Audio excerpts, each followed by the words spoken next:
किशुनगंज। गाया के चौड़ाया बारा के चौड़ी ले जाई तो मतिया मारी के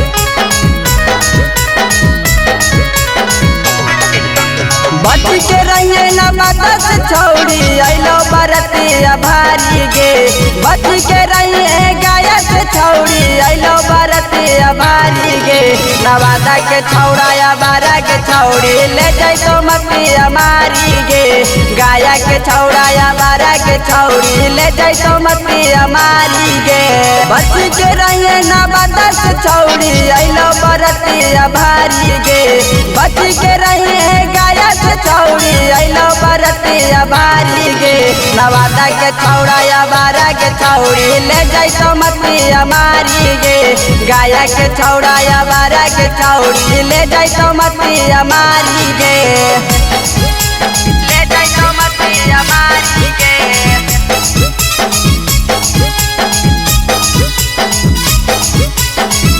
गाया के छौड़ाया बारा के छौड़ी ले जाई तो मतिया मारी गे साटी साटी सेल्फी खिंचतो होते जाई माला गे कर में जे आना काने होई जाई तो हाला गे साटी साटी सेल्फी खिंचतो होते जाई माला गे कर में जे आना काने होई जाई तो हाला गे नजर से नजर मिलाई तो जाबा लगतो तोर दुआरी गे नजर से नजर मिलाई तो जाबा लगतो तोर दुआरी गे जहाना के छौड़ाया बारा के छौड़ी ले जाई तो मतिया मारी गे ललंदा के छौड़ाया बारा के छौड़ी ले जाई तो मतिया मारी गे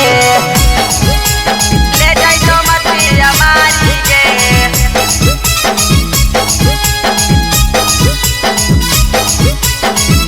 ललंदा के छौड़ाया बारा के छौड़ी ले जाई तो मतिया मारी गे राइटर बिनवा के छौड़ी बड़ी रंगदार गे कोरा में बैठा के अनकुश करे लगतो प्यार गे साना तो सुजितवा के छौड़ी बड़ी रंगदार गे कोरा में बैठा के लकुश करे लगतो प्यार गे लेके जाइतो तोरा छौड़ी बुझतो ना मजबूरी गे लेके जाइतो तोरा छौड़ी बुझतो ना मजबूरी गे जमुई के छौड़ाया बारा के छौड़ी ले जाइतो मतिया मारी गे जहाना के छौड़ाया बारा के छौड़ी ले जाइतो मतिया मारी गे। शिवांशु रिकॉर्डिंग स्टूडियो बानावर किशुनगंज।